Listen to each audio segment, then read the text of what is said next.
All right. Hey, guys. And we are back here once again. Welcome to the next episode of A Conversation with Kely. As always, I am here with my lovely co-host, Ellie, who is the only person we're also with today. It's just us for today. We were not able to get a guest or anything like that. How are you doing today?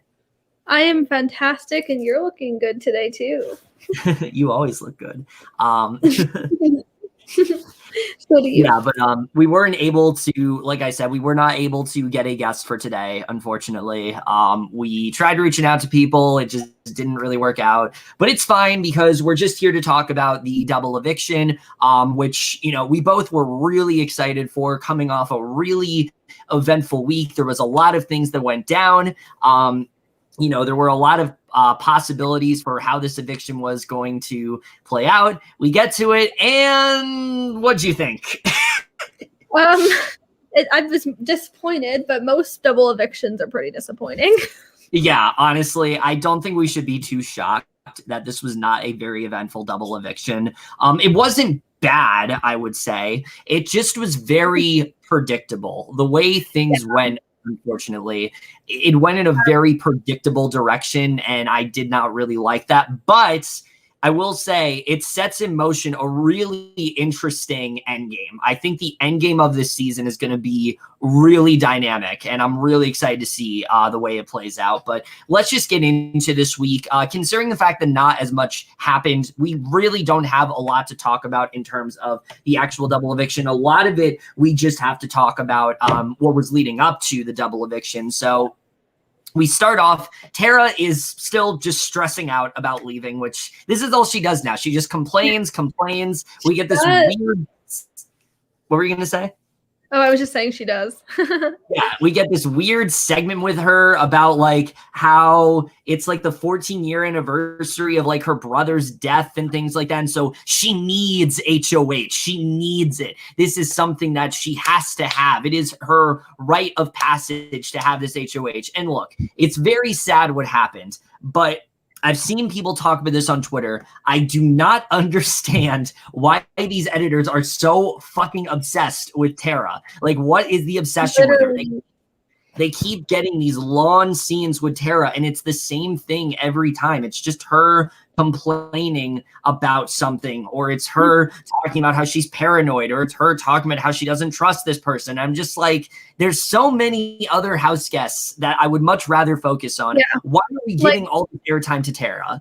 I just think Tera's really boring, and she's a bad player, and she's nothing special. But obviously it's sad with her with that death, but other than that, she's nothing really special. Yeah, she's just really boring to watch, and she also just is bad at the game, so it's just not someone I enjoy watching very much at all. But we get this conversation with Beth and Vic, and I really like this a lot. She talks to her about how everything got out with what she was doing last week, and Victoria says that basically they told her to play both sides. Jed ends up coming in, and Victoria says that she felt she was doing her part by playing the way that she was, and she felt that her role in the alliance was essentially to play the middle, which is kind of what she was doing, but I would also say she was kind of just working with everyone. Jed said that if they're going to say each other's names, she has to tell other people, and he's worried that she would put him up. And again, we talked about this last week. I don't think this is in any way how Jed feels. I think this is basically Beth misting Jed into feeling this way. I don't think Jed actually feels this way about Victoria. If we remember, they were trying to keep her before, so it wouldn't make sense for him to really feel this way about her right now. Yeah. Oh, my God. So she says that even after this, she does... What? Jed is literally he's literally playing for Beth and Ty. Yeah, no, he's doing their bidding at this point. Beth and Ty who are playing the game really well, and then there's Jed. Jed is just playing. He's literally playing for third. Pretty much, yeah. He's very much just doing their bidding. And she says even after all this, though, and I like this, she says that she still wants to stay loyal to the Ghost Peppers. If she survives, she wants to stay loyal to that alliance. And I thought that made sense for her to do that. I like that, yeah. Yeah, at that point, let's say she stays. Jed and Ty are still going to want to work with her because they had second thoughts about even her going on the block. So I still think like if she survives this week, I think this could have worked for her if she does, and she doesn't plan to target them at all within the game. So, and that's one of the things about Victoria is that did she make mistakes as a player? Yes, we'll get into that. But she never went down without a fight. She never thought of a possibility of her leaving. She always was thinking of ways to stay. And we'll get more into that in a little bit. But yes, Jazzy, you hit the nail on the head. Like that's exactly what's going on. Like he's playing for third, and I don't understand Jed's game at this point. But I didn't either. Like, I like him as a person. It's just his game is just like, what are you doing? Play for yourself. Yeah. And all right, so Vic calls a whole house meeting and rightfully calls out Tera and Ro and says that he wants to flip the vote on Breydon last week. And at the point he thought the HOH was Ty. He calls her out for it, and she says she believed that Tera and Tina weren't going to throw her under the bus. She asks why thinks she's a liar and manipulator, and Tera brings up the Oddballs Alliance and says that the point of it was to get Ty and Jed out, and she said she had the power to put them up if she did, she wouldn't have been there. Or they wouldn't have been there. And this whole house meeting was just insane. I loved every second of it, not just because of the fact that it really showed how much Victoria wanted to stay. It shows how bad Tera is at sticking close to people. Like Tera really could have gone here. Like this was a really bad move for her to expose the entire alliance, because it shows that she was in it. And the thing is, like, she's been trying to play that middle game. I don't think she can do that anymore. I don't think she can play that middle game anymore because she just kind of fucked herself here. Yeah, agreed. Like, which Vic obviously like wasn't the intent, but that's what ended up happening. Yeah. Vic tells her she doesn't deserve to be there because all she does is complain, and Tera she doesn't want to go to the jury because she won't be able to see her kids for a full month. Yeah, and this was absolutely ridiculous because here's the thing. Like, I understand that she misses her kids. I understand that she's homesick and things like that. But, like, you've literally been stuck in a fucking house for a month. What is another month going to do? Like, it's literally just another month. Like, just like, just chill, just ride it out. It's not ideal, obviously, because, pandemic and things like that. I understand that. But, just chill. Like, it's another month. It's not, 90 days like Big Brother US. It's another month. You'll be fine. Like, it's not something she needs to stress about. And I think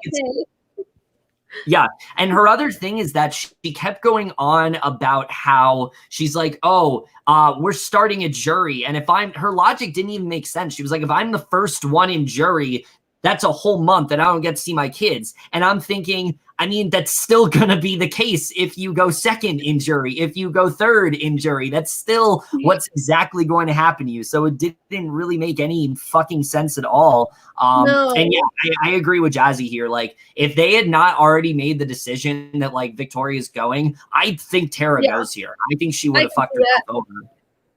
Yeah, I can see it. I mean, if anything, like after this, like, I think there's a lot of people that do not feel good with Tera after this whole thing happens. No, the only one that really feels good with her is Tina. Yeah, who's done jack shit in the game. No, Tina hasn't done nothing. Yeah, she's literally a goat at this point.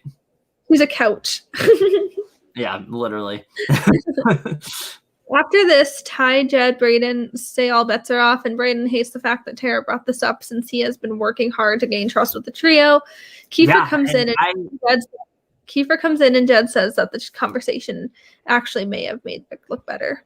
Yeah, which I thought this was really interesting. Like, I thought for a second, maybe this will get them to rethink things. Because they really do have majority this week at this point. Kiefer, Jed, and Ty really get to dictate who ends up going. And I think there was a scenario where, and I don't know why they didn't do this, where they could have potentially flipped the vote on Tera. I don't know why they didn't do this. I think it speaks to how bad Kiefer and Jed are at the game. because I think Ty would have been down to do it. I think it's just Kiefer and Jed were just kind of like resisting, and they didn't really want to do anything. And I think Kiefer is a horrible ally to Victoria here. Like, Victoria absolutely. We talked about this before. Like, she should still be his number one at this point. This should be someone that he needs in the game, especially because Tina and Tera literally told him to pick a side, and it's what his response should have been. And also, oh, go ahead. What he should have gotten from that, instead of being like, okay, I'm going to pick a side, I'm not going to pick a side, I'm going to get close to Victoria. Because that's the same exact game that Tera is trying to play. And I think it would have worked so much better for Kiefer if he did that, but he didn't. And we'll get into how that's going to help also, him or not help him. Victoria literally told him that she was the invisible HOH, so he should be loyal. Yeah, I think this is definitely something that Kiefer and Jed, they're both going to, when they're out of this game, look at as like, this is our biggest regret in the game. This is the one thing we could have done differently. I think this is probably going to be it. And I absolutely think it should be, because I think that Vic was great for both of their games, and they just didn't see it. And they think Tera, for some reason, was good for their game. And I just don't really get that logic. So yeah, I just think that things could have been done very differently there. But after a stressful week, Arisa does make the announcement to them at first about the jury phase starting, and that tonight's also, she doesn't make the double eviction announcement at first. And basically, we see both of them campaign. Victoria says that this is one of the dirtiest backdoors of all time, but knew she had a very strong chance to win with what she's done. And I love that she owned that. I love that she owned, like, I was a big threat to win and things like that. Yeah. Oh, I feel like she would have won unanimously. Oh, I think so too. I think she absolutely would have. And I think Vic is someone where if she survives this week, I don't think she would have been a target in the rest of the game. I think this was their shot to get her out. And, you know, for some of them it worked. For some of them, like I said, it's not beneficial. I kind of think they should have waited at least a few weeks, but I think some of them should have. I think Breydon and Beth and like Tina and Tera, this was a good move for them. I don't think it was a good move for Jed, Ty, and Kiefer. I don't think I think the others it was a good move for, though. And not Rowan. I would say take the shot at her at like 7 or 6 or something. Yeah. And I agree. Like, Tara's made it very clear, like, she wants to target the guys. I don't know why, like, Jed hasn't recognized that. Again, I think it's just he's so latched onto Beth at this point that whatever is good for Beth is good for him. And I think that's we've seen this happen in Big Brother before, where showmances are a detriment to someone's game. And I think it really is a detriment to Jed right now, because Ty knows. Ty is very clear, like, yeah, Tara's not with us. And Jed on the other hand is like, I don't know about that. You know, he's like, maybe she's with us. You know, maybe we can trust her. But, you know, it didn't make sense. But unfortunately, things don't work out here. And by a vote of 6-0, we say goodbye to Spicy B this week. Very, very unfortunate. Season's over. No, it's not. I saw a lot of it's not over. No, I wouldn't actually cancel the season, because it's a good season, and it's still a really good cast. I think just Victoria was someone that was always at a 10. We said it before, she was very much someone that played for the audience, even if moves didn't benefit her. She did it because it was entertaining to do. She wanted to do things in the flashiest way possible, and it really was working out for her. And what I really loved about Victoria, even in this exit interview, is her self-awareness. Like, she was very aware that she fucked up last week, and that she should have done things way differently than she did, and that she absolutely wasted her HOH, and that she should have done things differently. And I feel like a lot of house guests don't do that. A lot of house guests are like, oh, I have no regrets. Everything went great. There was nothing more I could have done. And Victoria's like, yeah, no, I should not have done that. I really respected that. It shows how much she understands her game, and I think that's really good. I think, again, that's something I really respect about Victoria is her honesty and just how self-aware she is about herself. Oh no, I love that she was so self-aware with that. Like, and 100%. She realized that she made a mistake targeting Austin. when she probably should have went for like Tera or Tina. Yeah, definitely. I mean, she very much should have done that. And I think that's one of those things where, similar to Jed and Kiefer thinking about keeping her, I think now that she's in the jury house, she's going to be thinking about, yeah, I should have gone for TNT. And I think that would have just put her in a better position, because at that point, it could have literally been anyone, and it just would have turned out better for her. That would have been so much better for her. Yeah, she would have been in a much different spot, I think, if that had happened. Yeah. So Arisa makes the announcement tonight will be a double eviction. The comp is right? Yes, very excited. Double eviction. Yes. Let's go. What's going to happen? It's going to be, there's a lot of possibilities here. You know, you have Jed and Ty, and maybe one of them goes out. Usually it could either be a hit or miss. Sometimes it's good, sometimes it's terrible. Yeah, and well, sometimes it's just you talk about what happens. The comp is a before or after trivia challenge about the house events. And with a perfect score, Kiefer ends up winning the second HOH, which I don't think he really needed. Yeah. It's not even the fact that I don't like Kiefer, because I don't. I really don't like Kiefer at all. I've talked about this. I don't like how cocky he's gotten. I don't like I don't like how unnecessarily rude he is to Ro and things like that. So that already bothers me, but it's the fact that he did not need this. In no way did he need this HOH. He was not going to go here. At worst, he goes on. At worst, like, he maybe is like a replacement nominee, but I still don't think he goes. I don't think if he is on the block, even as a pawn, I think he's a pawn. I don't think he goes. I think what should have happened, because Breydon once again came very close to winning this one. Very, very close. And I think if Breydon did, he probably takes that shot at like Tina and Tera, and one of them end up going out. I think that would have been fine for his game. Tina and Tera are very much a detriment to Kiefer. I don't understand why he wanted this HOH so badly. Like, I think this is probably, like, he's done a lot of dumb things in this game. This is easily the dumbest thing he's done yet. And especially the fact that, like, he hasn't thought about, he can't play in the next HOH. Like, this was just really bad move on his end. He did not need it. Yeah, in no way he needed this HOH at all, and it's really gonna fuck him over, I think, for sure. Which is good, because I don't really want him in this house right now. But on the other hand, it's like, on the other hand, it's like, I would respect this more because taking my personal feelings of Kiefer aside, this is just a really bad game move in general. I don't think this was something he needed to do at all, and it just didn't really make much sense. So yeah, I did not like that he ended up winning this HOH, nor do I like his nominations, which are, once again, completely predictable. It was very obvious what was going to happen here. He puts up Breydon, and then he puts up his favorite person in the house, Ro, right next to him, and I absolutely hate this. I don't get his hate for Rohan. I don't know where it started. Like, why? How did this happen? Like, I don't watch the feed, so I don't know how it started. I just know, like, he has this hatred for him, and he wants nothing to do with him. And I just don't know, like, what initiated this hatred. I don't get it. It's really fake. Yeah, I don't know what ended up. Rohan is so nice.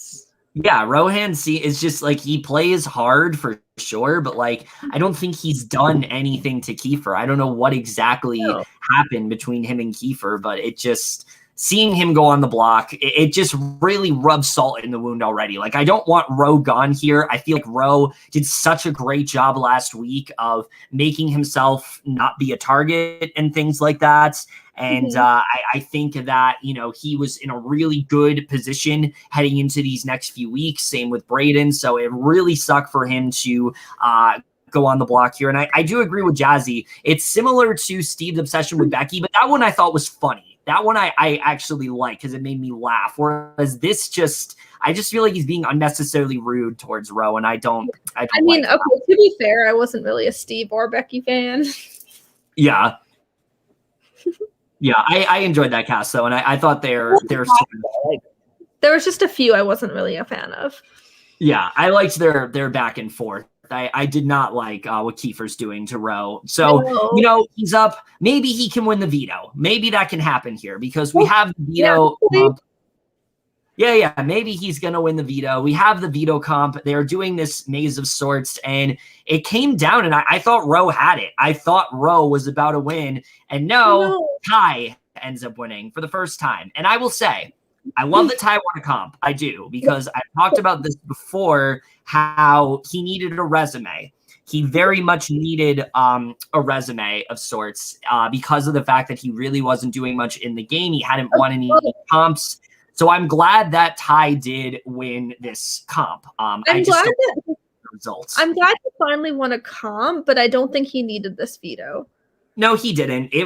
I think this was very much one of those things where he needed to up his resume, and he just did it to add to his resume rather than, so basically just something that he can state if he's at the end, where he can be like, I didn't win any comps until the double eviction, even though he was realistically never going to go up here. Like, I think it's good that he won. Again, it wasn't something he absolutely needed, but it wasn't dumb with Kiefer. I'm happy he actually won a comp because I've wanted him to. I've wanted to see I've wanted to see Ty win a comp because he keeps talking about how he is a big physical threat, but it seems like he's not really proven that, and he definitely proved that here. So far, Ty and Jed have only won a veto. Yeah. Yeah, but definitely. So Roe does do some campaigning and says that he is better for his game because he can be a shield for him and Jed. Ty says this was a really good pitch. I thought this was a really strong pitch from him. I know. Ty says he's probably right. Unfortunately, though, it's not enough, and he decides not to use it. Yeah, and I honestly because he could have used him as a shield, but. Yeah, I don't understand why he didn't use it on him. I think Roe had a really good pitch here, and I think they could have easily gotten out one of TNT, and I think that would have been better for their game. And it also just doesn't make sense to me because it seemed like Beth especially had completely mended fences with Roe at that point, and that they were both in a place where she kind of needed him they kind of needed each other in the game. And I think that would have benefited her a lot. Because let's say Ty and Jed start winning all this stuff, they're still going to take each other. I think Ty definitely takes Jed. Beth is on the outside of that. Yeah, Ty and Jed wouldn't take Beth. Yeah, whereas I think Beth had multiple options there. She could have taken Roe. She could have taken Breydon. So I think definitely, he probably should have saved him with this veto, and he didn't. And I don't think that was a great move. I don't love that he ended up doing that there. Same. So. And once again, by unanimous vote, Rohan is a victor. Unanimous vote. And is a second member of the jury, which it sucks because all these unanimous votes are just really boring. I wish he at least got one or two. Yeah, I don't understand why we have all these unanimous votes all of a sudden. I think it's really fucking boring. And I like it when it's more split, With Victoria, she should have at least had Kiefer and Ty or Jed. And then Austin should have at least had Beth. Yeah, they seem like they don't want to rock the boat, and I don't really understand it because at this point it'd be obvious who those votes were, and I don't think that would necessarily hinder them either. It's obvious where they stand at that point. Really, the only pushback I think Kiefer would have gotten if he keeps Vic is from Tina or Tera. I don't think he gets pushback from Jed, Ty, or Beth because he can make it clear to them Vic and I were working closely together in the game. But if she's gone, I don't think that's a problem for him. So yeah. Yeah, and I agree. This is definitely the time to rock the boat. You're at the jury. There should not be unanimous votes. I hope we don't keep getting unanimous votes. That's boring. I don't like that. It's just boring. Yeah.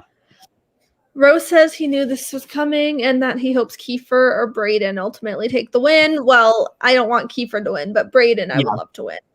Yeah, I think Breydon definitely has a shot for sure. I think there's definitely a possibility that, especially the fact that Breydon came out of this completely unscathed. Like, I don't think he's going to be a target in like the next week or anything like that. Obviously, I don't want to talk about what happened in this next week, but I don't think he's going to be a big target heading into the following week or anything like that. I think Breydon actually comes out of this fine. So I do still think Breydon has a really good chance of winning for sure.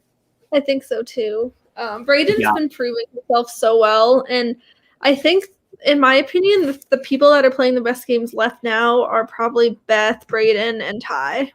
Absolutely. Absolutely. I think that's the ideal final three at this point. I think Jed probably is in 4. I don't think there's a scenario at this point where Jed's gonna, unless somehow Tina or Tera magically win like a veto, like an HOH, I don't think Jed ends up going. And I think at this point, like, here's the thing. Do I want to steamroll? Most cases, no. But I would rather have a steamroll from that trio than like T and T being in power. That's what I don't want. And I don't think that's going to happen. I mean, they're playing well. I mean, if like Tina won HOH or something, it would be kind of fun just to like see them split up the bros or something. But yeah, but at the same time, I also want to see Jed and Ty win stuff because they haven't really done that yet this season. So I want to see them, win more stuff for sure. I think Kiefer's absolutely fucked. I think there's no scenario where he gets out of this because from what I understand, that trio was talking about dropping him. They were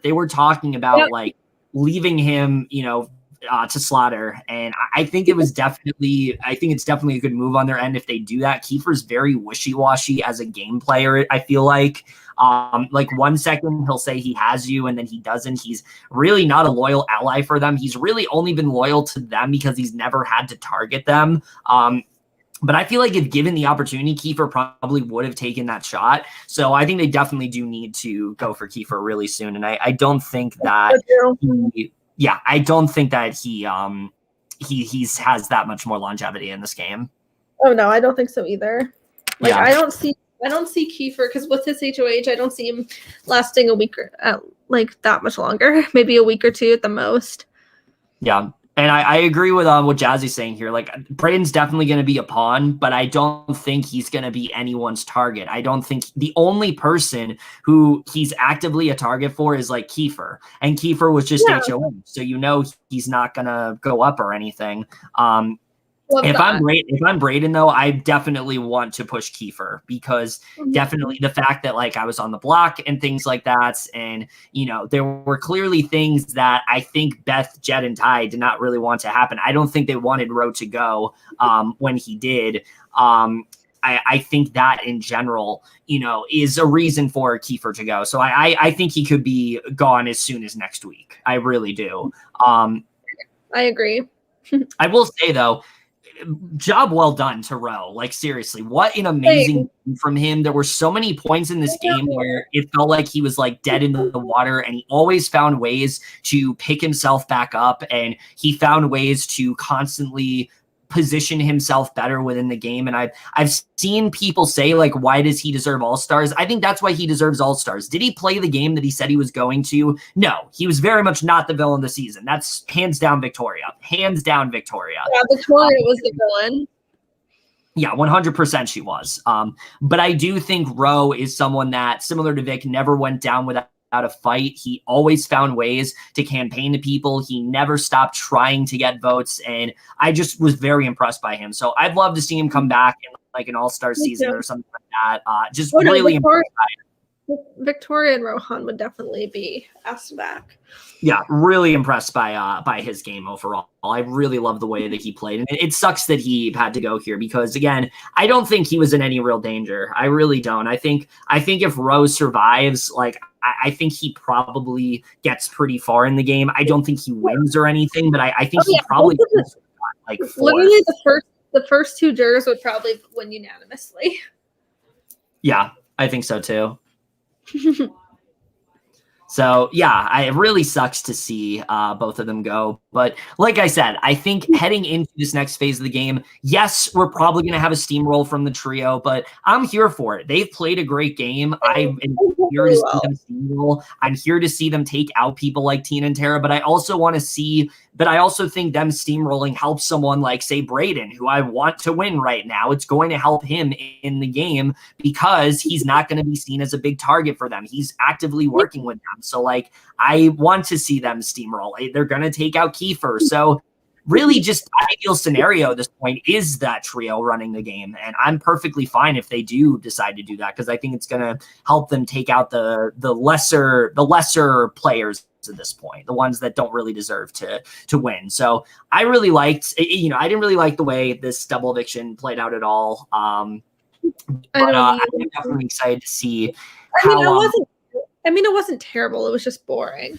Yeah, it was just very boring. It wasn't really all that exciting. And I do hope that Breydon finds a way to stop that steamroll. I think he definitely can. If he has a conversation with, say, like Beth, I think there's a way where he can try to get her to target the boys. I think there's a very good chance of him doing that, mainly because like those two have gone so close at this point. They kind of should, besides Jed, they should be each other's number ones. I think Beth and Breydon need each other. I think they do too, because like Beth's whole move was because of Breydon. It wasn't really her move. And that's the thing. Like Beth can say, I pushed Vic, but that never happens if Breydon doesn't talk to her. So I think they absolutely need to be each other's number ones for that reason alone. So yeah, I mean, I'm feeling really good heading into this end game. I think we definitely have a lot of great possibilities happening for sure. I don't think that the season's over in any way. I think we still have a lot of great gameplay going on. I think we still have a lot of great players in the house. Ty's playing a great game. Breydon's playing a great game. And Beth is honestly, I'm really starting to warm up to as a player. So I'm excited to see the way things turn out. Is there anything else you want to say? Not really. I think we pretty much covered everything. All right. And yeah, I'm just gonna agree with Jazzy here. Like they definitely do need each other. And I think they definitely do need to get to the end. And yeah, other than that, I mean, not the most eventful double eviction. Thought there was going to be a bit more to talk about, but glad we were able to still cover it. I'm glad we were able to have some sort of coverage in some way. This was definitely very fun to do as always, even though we didn't have a guest. I love talking to you about anything. So it's always great to do this. Oh, I love you. I love you. But anyways, guys, that's it for our review of the double eviction. Also, I don't know if you guys have seen on Twitter, but starting on Thursday, probably, we are going to start our coverage of this season of The Circle on Netflix. Never seen the show before. I've played in mini games of The Circle on Zoom, but like I haven't actually seen the show before. So very excited to do that. Similar to Big Brother Canada, though, our first episode is just going to be the two of us, just so we can discuss the format and things like that. And then we'll have guests on in the following weeks, but very excited to cover that show. I thought you said Gaston. Yes, no one quite like Gaston. That's going to be our guest. Gaston from the Ord community. I don't even know him. I just know of him. He's really nice. He was in the Empire group. Yeah, I've never talked to him before, but we're getting off track here. Anyway, look forward to our coverage of The Circle. That's it for this video. Hope you guys enjoyed it. We will see you guys in our next video, and we will see you guys for that. Okay, bye. Bye.